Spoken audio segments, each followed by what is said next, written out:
I'm questioning my own faith in humanity after reading these Am I the A-hole stories. We are judging if these people are the a-hole or not. I love this game.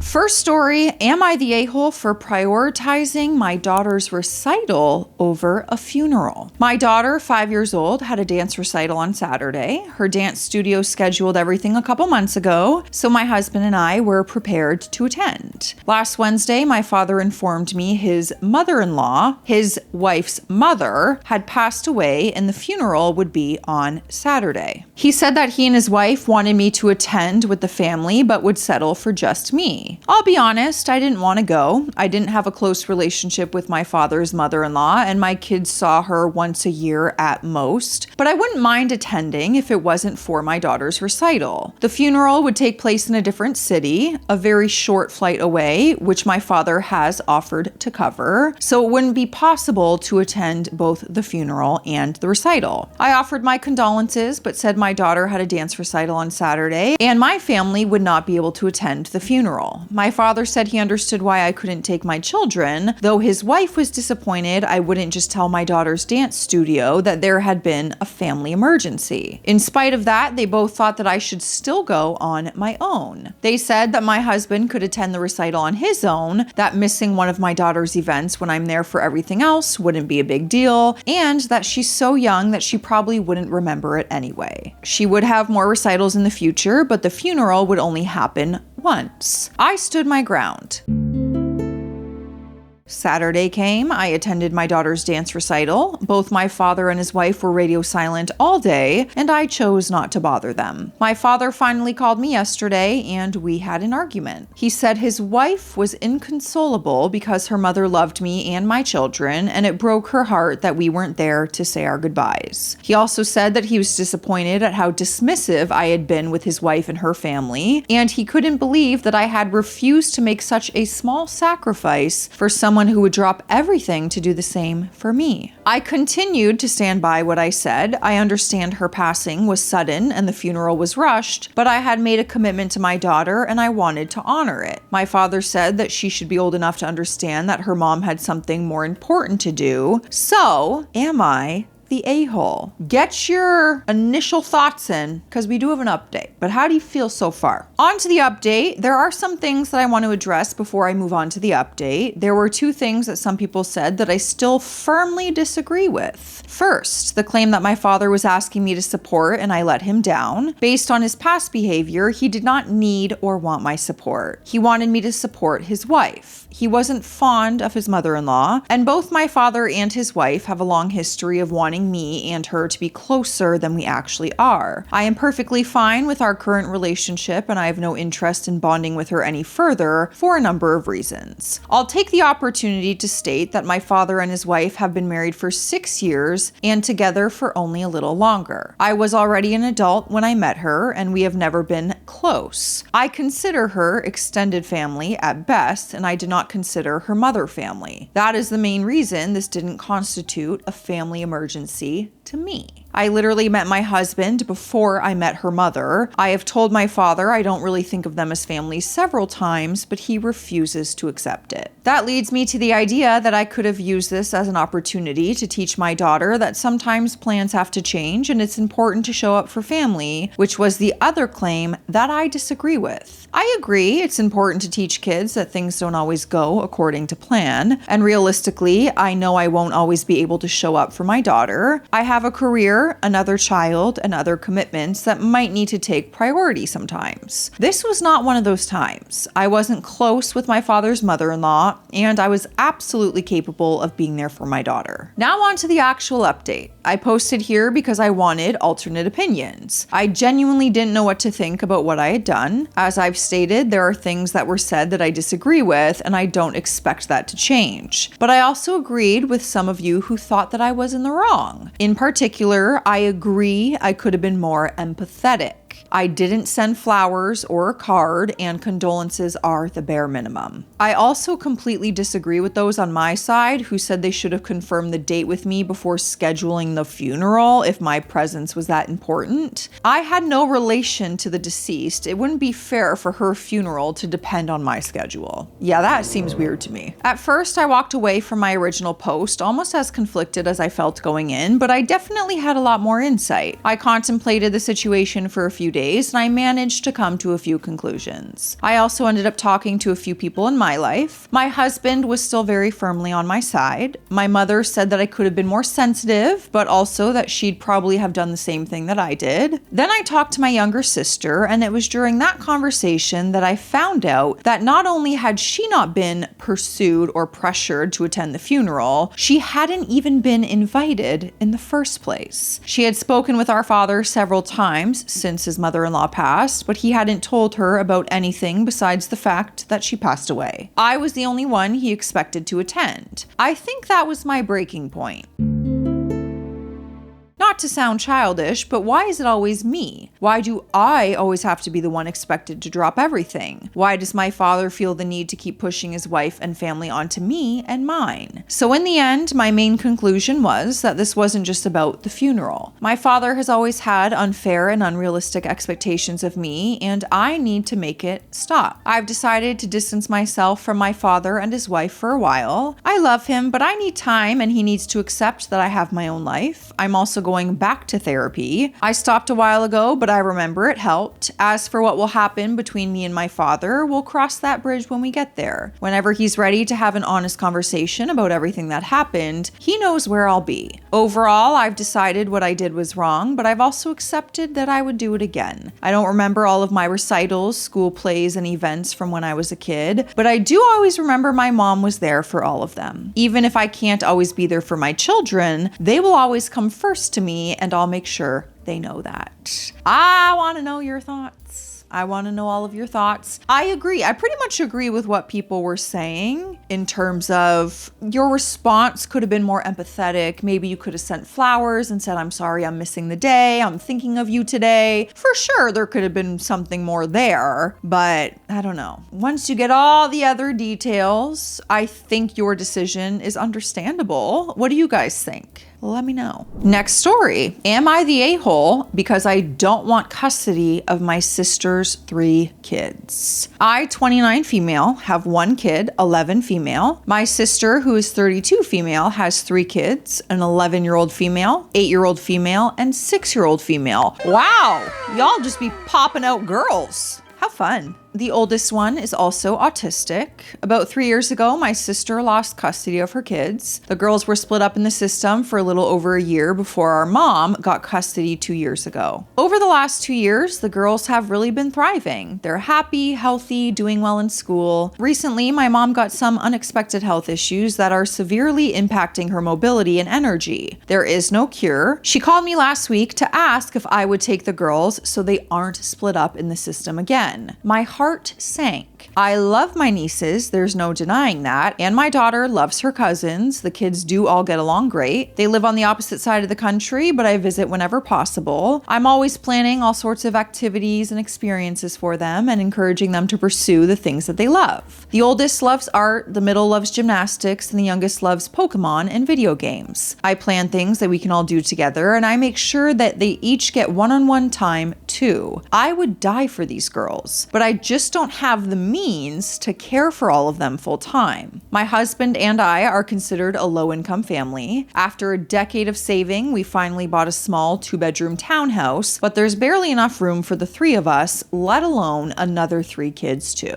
I suggested my mom move closer so I can help her with more day-to-day stuff, but she shot that down rather quickly. That's actually a great idea. Especially if she's in your neighborhood, you could actually go over and help out for most of the time, you know? Like, you could really help out. Her reasons were she didn't want to pull the kids out of their current school, and with her health issues, she didn't want to have to find a new doctor. That one is pretty valid. There is a serious healthcare crisis in my country. Us moving closer to them is not an option. We would both have to find new jobs, and my husband's current job has some really good benefits that we cannot afford to lose. My mom is retired, so the only thing tying her to the current location is her doctor. My heart is breaking. I don't want to lose my nieces to the system again. I love the relationship we have, but I don't see how I could sustainably take on 3 of them full time. My mom and my sister have both been calling me heartless and that I haven't fully thought it through, but I have. I've been thinking about it every day for over 3 years since my sister first lost custody. Edit, I'm going to address a couple questions here. The dad is not in the picture, but he has 2 other kids from 2 other women that he also walked out on. My sister is on substances and living in a tent. There's no other family that could possibly help. My mother is also low income and her retirement funds barely cover their cost of living as is, but I will definitely be looking more into other resources and government funding. Also, I am not in the US. Now onto the update. It's been a hectic month, but before I dive into the update, I want to address a few comments and questions from my last post. I have spoken to the kids' caseworker. She interviewed me when my mother was first trying to get custody and asked about my upbringing to ensure that it would be a good environment for the kids. I reached out more recently to go over logistics if I were to take them in. The caseworker told me she thinks I would be a great fit to give them a stable home, but I do lack the adequate space needed to be approved to be their guardian. She offered to look into low-income housing options in my area that would be big enough, but the wait lists are unbelievably long. Now on to our finances. Yes, we would receive a decent chunk of funding per child to help cover the kids' costs, but it's money that I would be spending on food, clothes, and other day-to-day necessities, not money that I could put towards a down payment on a bigger house. That financial assistance also wouldn't be considered income as far as my MTG approval goes because it's money for the kids, not me. And when I say we just bought a small townhouse, I mean we closed a little over a month ago and we haven't even finished getting settled in yet. It also took our entire savings to do so. We are financially sitting back at square one again. Breaking our brand new mortgage is not financially feasible. We also received first-time home buyer rebates in our closing costs and land transfer tax, thousands of dollars, that we would have to pay back if we don't live in our new house as our primary residence for at least a year. The rent prices where I live are about twice the cost of my MTG, so even putting aside all those other factors, renting again still just doesn't make sense. The math is not mathing. If I could just win the lottery, my problems would be solved. Luckily, my husband has amazing benefits through his work, so dental, glasses, meds, and even therapy are all covered and would extend to the kids if we got custody. All 3 of them need glasses, and the youngest has a nasty habit of losing or breaking hers. Now for caring for special needs. I mentioned the eldest on the spectrum struggles socially and with emotional regulation. She's also incredibly bright and appreciates her space and independence. I spend a lot of time volunteering with special needs kids when I was in high school, and I know how difficult it can be. My niece is not what I would consider difficult. She might operate a little differently, but it's nothing out of my scope. My daughter is actually very similar to my niece in all of these aspects, and as I said before, my patience knows no bounds when it comes to these kids. I'm also fortunate enough to have the opportunity to work from home when needed. I do have to go into the office a couple days a week for some tasks that can't be handled remotely, but it's flexible enough that I can be home for emergencies, sick days, or even if it's just to go to their school talent show or something. My husband, on the other hand, has a very demanding job. It's impossible to do remotely, and it's not something he can easily call in sick from. Even if I had a huge emergency, he would have to wait for his replacement to enter the control room before he could even leave. What does he do? Sounds serious. And last part, this is what she had to say on building resentment in my husband and daughter. I have talked about this decision with my husband extensively since my sister first lost custody. He knows how much I love those girls and would support my decision to take them in if we could swing it. While I haven't talked to my daughter about it because I don't want her to get her hopes up over something that likely can't happen, I can say that she has begged me for a sibling every year since she was a toddler.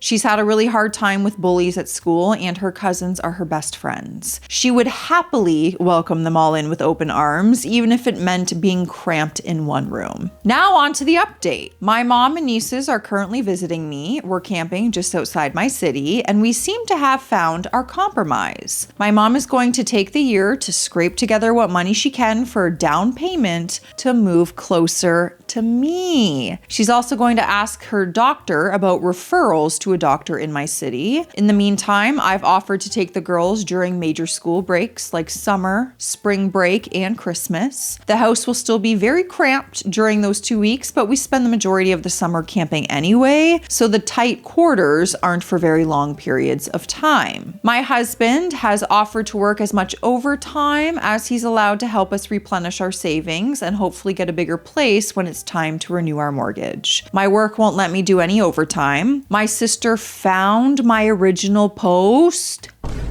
Oh. And has been blowing up my phone with nasty texts and voice messages. She even made some wild Facebook posts about what a traitor of a sister I am. I simply don't have the energy to listen to her 2 cents on the matter, so I'm ignoring her on all fronts. We definitely can't take custody anytime soon, but we haven't shut down the possibility of taking them in the future when it makes more sense. I think this possibility is what's keeping my mother cooperative for the time being. Oh, I want to know parents' thoughts out there. That's a really difficult position to be in. And all you're thinking of is those children. They're the ones who suffer without mom and dad and not having a solid home, and they've been in the system before. My heart, that pulls on my heartstrings. I want to know your guys' thoughts. We're hopping on hydration station in the meantime, though, before we judge another story. Cheers. Drink your water. I am happy to report that my nails are finally done. After moving week, when I was missing pretty much all of my nails, we have a fresh set on, and let me tell you, I have never felt better.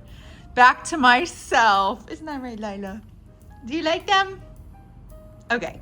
Next story. Am I the a-hole for getting pregnant without considering my roommate's feelings? I'm living with a friend in a 2-bedroom apartment in a major city. Separate bathrooms. She also lives in the master, and we split the rent evenly. I have a long-distance partner, and I recently discovered I am pregnant very early on in the pregnancy. The current lease we are in ends on June 30th, and I asked my friend/roommate if she would be down to do a month-to-month lease for a few months after our lease ends until I get closer to my due date, and then I would move in with my parents. My parents live in another major city that is about a 3-hour commute from my workplace, where I work in person twice a week. So understandably, I wouldn't want to be doing this commute for longer than I have to. My roommate said she did not want to do month to month, and I said that was fine. I would just move down in July when our lease is up. Today, my roommate informed me that she is not comfortable living with me until our lease ends because she, quote, did not sign up to be responsible for someone who is pregnant or trying to start a family, and therefore I needed to pay to break our lease so she wouldn't have to live with me for the next 3 months. I asked in what way me sharing a wall with her for the 3 months, as per our lease, would impact her in any given way that I have not asked her for any support in my pregnancy so far. She said that it didn't matter that I was not relying on her for support, as she had to advocate for herself and she didn't want the responsibility of living with someone who is pregnant, because what if something goes wrong? She also mentioned the possibility of my mom or a friend taking me to appointments, and therefore it would be forcing her to be a part of this. She said that she was very upset that I had not considered her feelings and what she was forced to be a part of, in quotations, when getting pregnant, and that it was my responsibility to pay for all the costs associated with breaking the lease early, as I'm the one who, quote, changed the terms of us living together.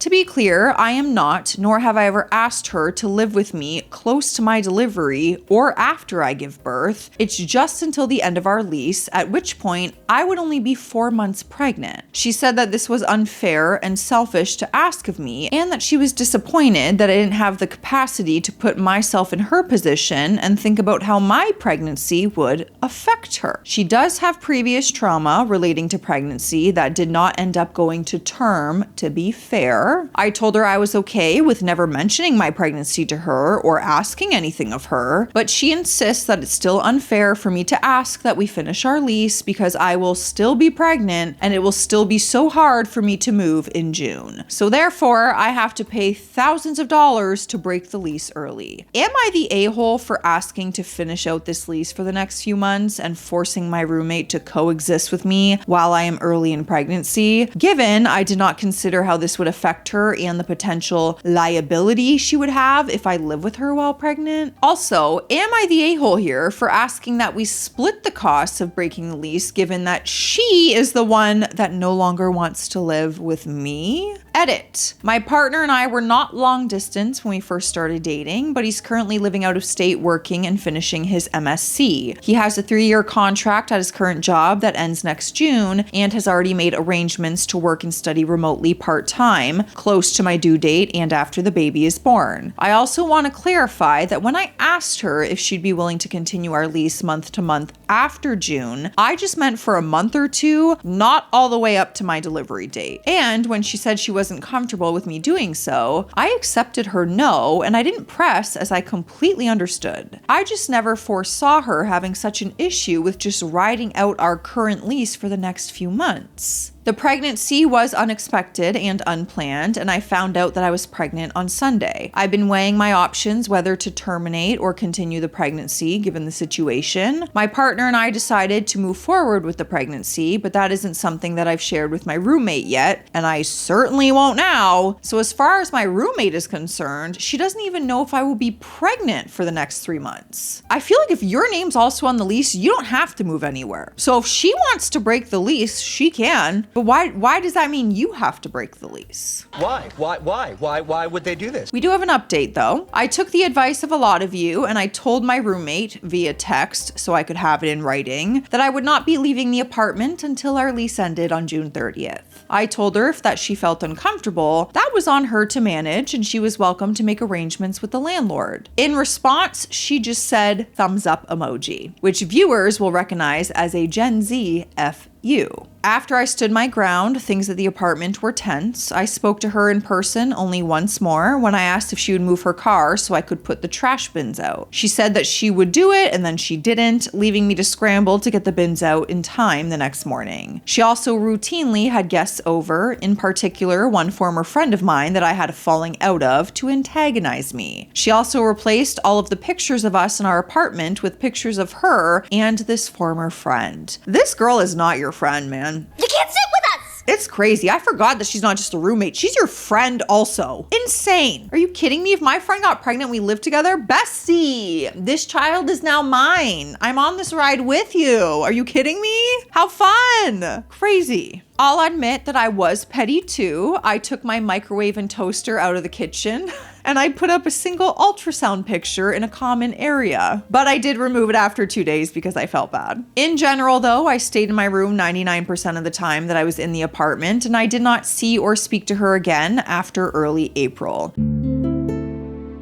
I completely stopped using the kitchen and common areas. Even when I had my mom visit, she and I would spend all of our time locked in my room. Unexpectedly and without telling me, my roommate moved out on May 8th. She took several of my things, blocked me in the driveway for hours, and refused to reimburse me for the couch that we had bought together and utilities that she still owed me. When I asked her to reimburse me for these things over text, she said that she would not be paying me anything because I had bullied her out of the house and, quote, had been hostile to her friends so they could not come over. These texts were a little concerning because, again, I had not even spoken to her in over a month at this point. I had never asked her not to bring certain people over, and I did not consider taking my microwave and toaster away bullying any more than I considered her putting up photos of a person I disliked all over our apartment. Regardless, I thought I was finally free and I was willing to lose the $500,000 I paid for the couch and the hundreds that she still owed me for utilities if it meant that she was out of my life. Surprisingly, she did pay rent for the month of June. Prior to her moving out and this conflict arising, another mutual friend had asked if he could stay with us on and off for the month of June while he completed a residency for his program in our city. Both of us had said yes and planned to let him stay in our spare room. After my roommate moved out and had been out for over a month, my friend came to stay. Since my roommate had the master bed or bath, I set up an air mattress in her old room as well as a desk. As he was a guest, I didn't charge him any rent or utilities. I just let him stay because I appreciated the company. 2 weeks before our lease ended and well over a month after she moved out, my roommate and her dad used a spare key to re-enter the apartment. My friend was there at the time, but I wasn't. She told my friend that she and her dad was there to patch holes in the wall, but left after only a minute without making any effort to repair the property damage she and her dog caused. Instead, she sent an email to the landlord alleging that I was violating our lease by illegally subletting her room and demanding that I reimburse her for rent. My landlord was thankfully a rational person who also thought my roommate was crazy and told her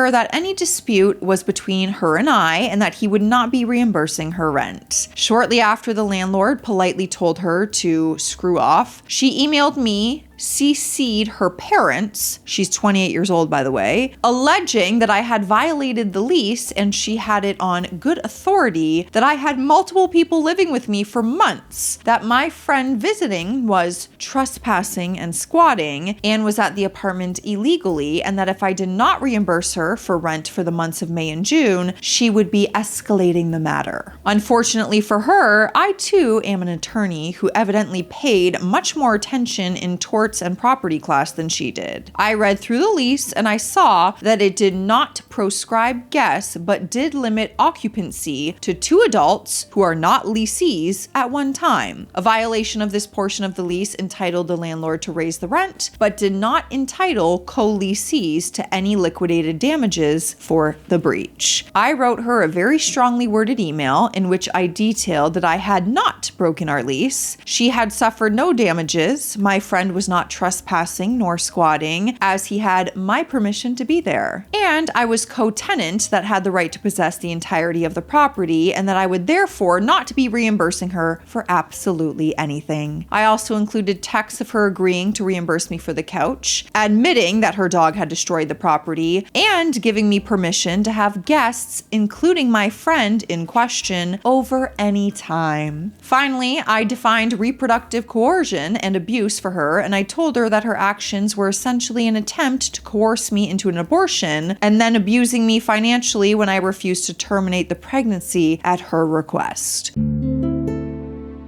I told her not to contact me again and that she was welcome to take me to small claims court, and explained to a judge why she had moved out early. If she did so, I would be countersuing her for her unpaid utilities and the couch. Since then, she has been silent. I moved out last weekend and I asked the landlord to split the deposit in half, which he agreed to. My pregnancy is progressing well and I'm nearly halfway through, and it seems like this saga is finally over. Fingers crossed. Insane. Not what I was expecting, especially from a friend. Let me know your thoughts, you guys. Are they the a-hole or not? I'll see you in the comments. Stay classy out there. Stay sassy. Bye.